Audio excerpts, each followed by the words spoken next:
Tem uma regra não escrita entre fotógrafos de eventos no Brasil.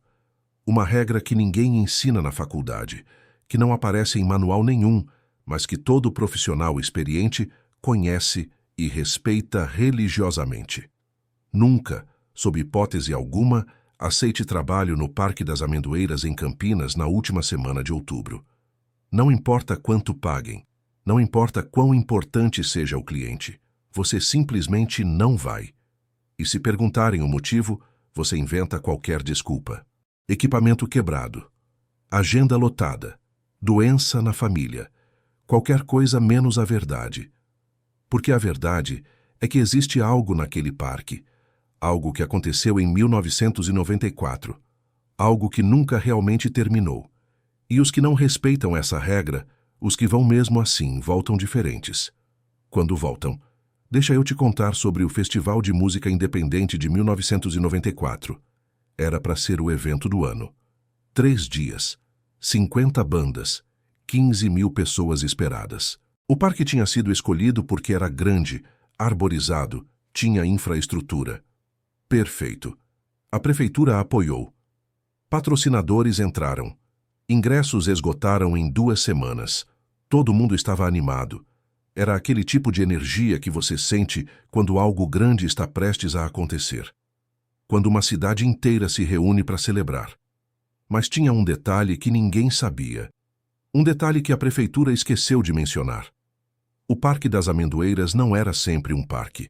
Antes de 1987, era um cemitério. Não um cemitério comum. Era o Cemitério Municipal da Consolação. Ativo de 1892 até 1985. Quase 100 anos de enterros, milhares de corpos. E quando a cidade decidiu que precisava daquele terreno, quando decidiram que um parque seria mais lucrativo que um cemitério, fizeram o óbvio. Exumaram os corpos, transferiram para as famílias que puderam pagar. E os que não tinham família, os indigentes, os esquecidos, os não identificados, foram transferidos para uma vala comum no cemitério novo. Pelo menos oficialmente. Porque o que realmente aconteceu, o que os trabalhadores que fizeram a exumação nunca falaram publicamente, mas sussurravam em bares tarde da noite, é que não conseguiram encontrar todos. O cemitério era velho, mapas estavam desatualizados, muitos túmulos não tinham marcação, e o cronograma era apertado. Então fizeram o que era pragmático. Exumaram o que conseguiram. E o resto ficou. Enterrado, esquecido, sob toneladas de terra nova, grama, árvores ornamentais e bancos de praça. O festival começou numa sexta-feira, 28 de outubro. Tarde ensolarada, céu limpo. Primeira banda subiu ao palco às 4 da tarde. Tudo normal, tudo perfeito.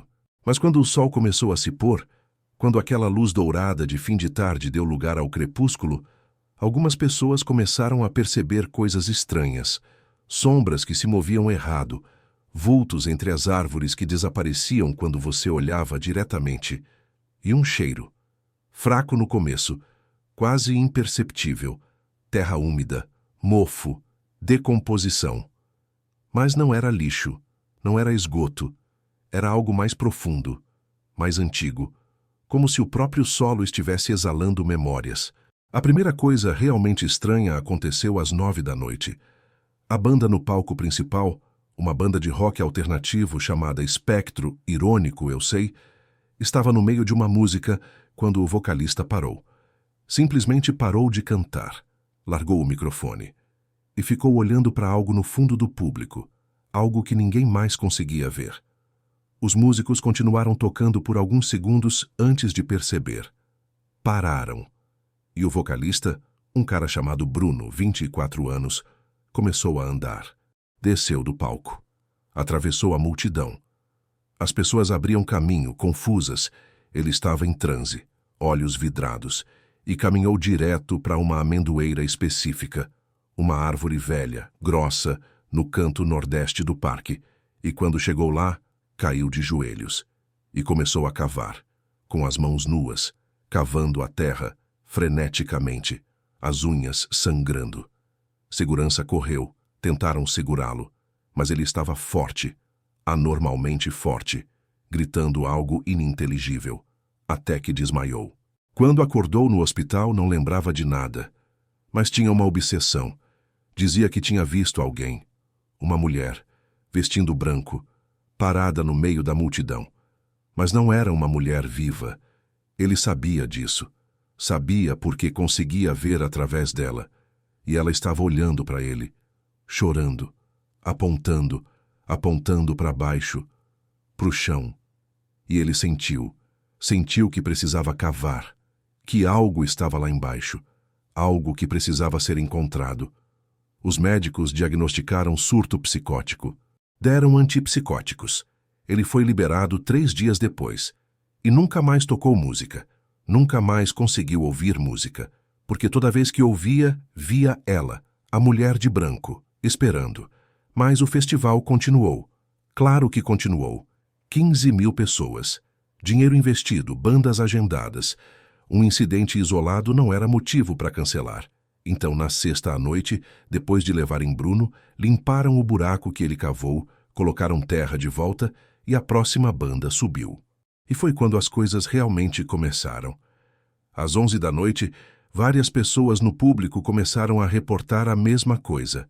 Estavam vendo pessoas que não se moviam direito, que ficavam paradas, sempre nas bordas, sempre nos lugares escuros entre as árvores, vestindo roupas antigas, anos 60, 50, alguns até mais antigos, e essas pessoas não dançavam, não cantavam, apenas observavam, com expressões vazias, e quando você tentava chegar perto, elas recuavam, desapareciam nas sombras, mas você sentia que ainda estavam lá, observando. À meia-noite, o sistema de som começou a falhar, não tecnicamente. As caixas funcionavam, os amplificadores estavam perfeitos, mas começou a vazar algo, uma frequência baixa, subsônica, que você não ouvia exatamente, mas sentia. Sentia no peito, no estômago, uma vibração que fazia seu corpo inteiro ficar tenso. E embaixo dessa frequência, se você prestasse atenção, conseguia ouvir vozes, muitas vozes, sussurrando, todas ao mesmo tempo, dizendo palavras que você não conseguia distinguir, mas que faziam sua pele arrepiar. Os técnicos de som enlouqueceram tentando isolar o problema. Desconectaram tudo, mas o som continuava, vindo dos alto-falantes desligados, vindo do próprio ar. E então, às 2 da manhã, quando a banda estava tocando, quando o público estava mais embriagado, mais entorpecido, mais vulnerável, aconteceu. O chão começou a ceder, não um buraco, não um desabamento, mas o solo inteiro, numa área de aproximadamente 50 metros de diâmetro, começou a afundar, lentamente, centímetro por centímetro, e as pessoas que estavam lá começaram a sentir que estavam sendo puxadas, não fisicamente, mas como se algo embaixo estivesse chamando, puxando não seus corpos, mas suas essências, e algumas pessoas entraram em pânico, começaram a correr, mas outras, talvez 200, ficaram, hipnotizadas, olhando para o chão, e viram mãos, dezenas de mãos, emergindo da terra, pálidas, sujas, alcançando, tentando agarrar, tentando puxar. O pânico foi instantâneo. 15.000 pessoas correndo, esmagamento, gritos, caos. 12 pessoas morreram naquela noite, não pelas mãos. As mãos não eram reais, pelo menos não fisicamente, eram psicológicas, eram projeções. Eram o passado sangrando para o presente, mas as pessoas morreram de causas reais, pisoteadas, esmagadas, ataques cardíacos. E quando os bombeiros chegaram, quando a polícia isolou a área, quando finalmente conseguiram controlar a situação, encontraram algo. Naquele ponto onde o chão tinha começado a ceder, onde as pessoas juraram ter visto as mãos, encontraram ossos, muitos ossos, aflorando, como se a própria terra os tivesse cuspido, e não eram aleatórios, estavam arranjados, num padrão, num círculo, como se tivessem sido posicionados deliberadamente, como se fossem parte de algo maior. O festival foi cancelado, o parque foi interditado, E a prefeitura fez o que toda instituição faz quando confrontada com o inexplicável. Negou. Disse que foi pânico em massa, histeria coletiva. Culpou as drogas, o álcool, a irresponsabilidade dos jovens. Os ossos eram de animais, ou eram de um enterro antigo isolado que não tinha sido detectado.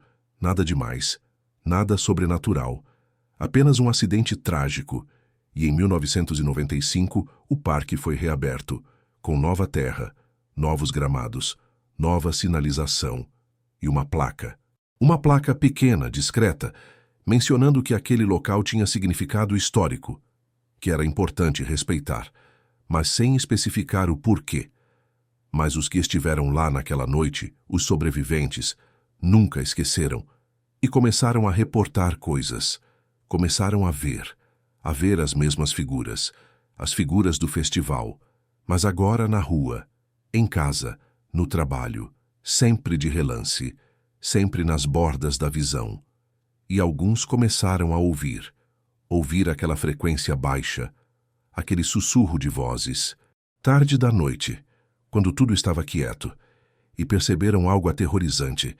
As vozes estavam chamando pelo nome, nomes específicos, dos que tinham ficado parados, dos que tinham olhado para o chão, dos que tinham visto as mãos, como se ao ver, ao reconhecer, tivessem criado uma conexão, e agora essa conexão estava se fortalecendo.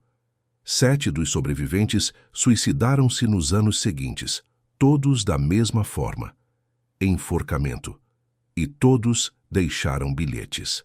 Bilhetes que diziam variações da mesma coisa. Eles não me deixam esquecer, eles querem que eu volte, eles querem que eu termine o que começaram. E tinha mais. Alguns dos bilhetes mencionavam uma data, 28 de outubro, a data do festival. Diziam que sentiam algo se aproximando todo ano, algo ficando mais forte, e que não conseguiam resistir, que era só questão de tempo até voltarem, até descerem. E aqui é onde fica verdadeiramente perturbador. Porque desde 1994, todo ano, na última semana de outubro, coisas acontecem no Parque das Amendoeiras. Eventos são cancelados por razões técnicas, equipamentos falhando, segurança reportando atividade suspeita, e moradores das redondezas reportam que ouvem música. Vindo do parque, tarde da noite, música distante, abafada, como se estivesse vindo de debaixo da terra. E quando vão verificar, o parque está vazio, portões trancados, ninguém lá. Mas o som continua. E às vezes, se você se aproxima das grades, consegue ver luzes, piscando, como se fosse um palco, como se houvesse um show acontecendo. Mas não no parque visível, no parque embaixo, no parque que existia antes, no cemitério que nunca realmente deixou de ser cemitério. Fotógrafos aprenderam isso da pior forma. Em 2003, uma fotógrafa freelancer chamada Júlia aceitou um trabalho, um ensaio artístico. Um cliente queria fotos do parque à noite. Atmosfera sombria, gótico, perfeito para o portfólio dela. Ela foi na noite de 28 de outubro. Não sabia da história, ou sabia e não acreditava. Montou o equipamento, começou a fotografar, e quando revelou as fotos, ainda usava filme, preferia analógico, viu que em todas as fotos, absolutamente todas, havia pessoas. Pessoas que não estavam lá quando ela fotografou. Pessoas vestindo roupas antigas, paradas, olhando para a câmera, e em algumas fotos as pessoas estavam mais próximas. A cada foto sequencial estavam se aproximando dela. E na última foto, a última que ela tirou antes de sair correndo porque sentiu algo errado, havia um rosto, ocupando o quadro inteiro, a centímetros da lente, um rosto sem olhos, apenas órbitas vazias, e uma boca aberta num grito silencioso. Júlia nunca mais fotografou. Queimou todo o equipamento, mudou de profissão, mas carrega as fotos, numa caixa lacrada, no fundo do armário. Porque quando tentou destruí-las, quando tentou queimar, as fotos não pegavam fogo. Literalmente não queimavam. E ela jurou que viu. Viu os rostos nas fotos se mexendo. Viu as bocas articulando algo. E quando colocou a foto contra a luz, quando realmente olhou, conseguiu ler nos lábios: volte. Todas dizendo a mesma coisa: volte, termine o show, termine o festival. Porque é isso que eles querem. É isso que aquele lugar quer. Quer que o festival termine. Quer que a celebração que foi interrompida seja completada. Porque na lógica distorcida dos mortos, na temporalidade quebrada daquele lugar, o festival nunca acabou. Ainda está acontecendo. Ainda é 28 de outubro de 1994. E todos os anos, nessa data, o véu fica mais fino. A separação entre o parque de cima e o cemitério de baixo diminui. E eles tentam atrair, tentam puxar, tentam fazer alguém, qualquer um, completar o ritual, completar a música, completar a dança. E fechar o círculo. E tem pior. Pesquisadores de fenômenos paranormais, sim, eles existem, trabalham discretamente, são mais céticos do que você imagina, investigaram, descobriram algo sobre aquele cemitério, sobre sua história. Entre 1892 e 1920, havia uma seita. Um grupo que se reunia secretamente. Praticavam algo. Não era espiritismo convencional, não era umbanda, era algo mais antigo, mais europeu, misturado com elementos indígenas, e acreditavam que música tinha poder, que som podia abrir portais, que frequências específicas podiam afinar a realidade. E eles faziam rituais, à noite, no cemitério, com instrumentos, com cânticos, tentando comunicar, tentando trazer de volta. E em 1920, o grupo desapareceu. Todos, 17 pessoas, simplesmente sumiram e encontraram seus pertences, instrumentos, partituras, enterrados, num padrão circular, no ponto exato onde, 74 anos depois, o palco principal do festival seria montado. Você entende agora? Você entende o que aconteceu? O festival não foi aleatório. O lugar não foi aleatório. Foi como se o próprio território tivesse orquestrado. Como se 74 anos de espera, de acumulação, tivessem finalmente encontrado o momento perfeito. 15 mil pessoas, dezenas de bandas, amplificação massiva, energia coletiva, tudo concentrado no mesmo ponto onde aquela seita tentou abrir algo em 1920. E por um momento, por aquela noite de 28 de outubro de 1994, conseguiram. A porta se abriu. Não completamente, mas o suficiente. Suficiente para sangrar, suficiente para conectar, suficiente para que, todo ano desde então, na mesma data, o eco daquele evento ressoe. E fique mais forte. Os 12 que morreram naquela noite? Seus corpos foram enterrados, obviamente, mas todos, sem exceção, foram enterrados no cemitério municipal novo. E todos, sem exceção, tiveram suas sepulturas violadas nos anos seguintes. Não por vândalos, não por ladrões, mas encontradas abertas, de dentro para fora, como se algo tivesse saído. E testemunhas, guardas noturnos, visitantes, juram que viram figuras, 12 figuras, caminhando, sempre na mesma direção, sempre para o oeste, na direção do Parque das Amendoeiras, como se estivessem voltando, como se estivessem sendo chamadas, e cada vez que eram vistas, estavam mais próximas, mais definidas, mais reais. Tem quem diga que eles já chegaram, que as 12 vítimas já estão de volta ao parque, que se juntaram às outras figuras, as figuras do cemitério antigo, as figuras da seita, e que agora são dezenas, centenas, todos esperando, todos presos naquele loop temporal. Naquele festival eterno que acontece numa dimensão paralela, sobreposto ao Parque Real, e que todo ano, na última semana de outubro, a sobreposição fica mais forte. E um dia, talvez em breve, talvez quando o aniversário atingir um número significativo, 30 anos, 50 anos, 100 anos, a sobreposição será completa. E qualquer um que estiver no parque naquela noite não estará apenas visitando, estará participando do festival que nunca terminou, do show que toca eternamente e nunca, nunca conseguirá sair. Por isso, fotógrafos não vão. Por isso, músicos recusam tocar lá. Por isso, a prefeitura discretamente desencorajar qualquer evento grande em outubro. Porque sabem, mesmo que não admitam, mesmo que não falem publicamente, sabem que aquele lugar está esperando, está faminto, está incompleto, e que só precisa de uma coisa: precisa de uma audiência, precisa de 15.000 almas, ou 1.000, ou 100, ou apenas você.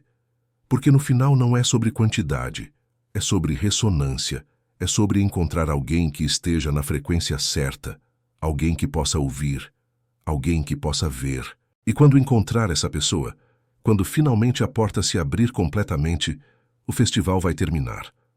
Mas terminar não significa acabar. Significa começar de novo. Do começo. 28 de outubro de 1994, 4 da tarde. Primeira banda subindo ao palco. E você lá, preso, para sempre, num loop eterno de 3 dias que nunca chegam ao fim. Ouvindo as mesmas músicas, vendo as mesmas pessoas, sentindo o chão ceder, vendo as mãos e percebendo, tarde demais, que não é espectador. Você é parte do ritual. Você é combustível. Você é o que eles precisavam para finalmente completar o que começaram um século atrás. E agora é tarde. Agora você faz parte do evento, do festival mal-assombrado, do show que nunca para, da música que toca para sempre no cemitério disfarçado de parque, no palco construído sobre ossos, no anfiteatro dos mortos que nunca aceitaram o silêncio.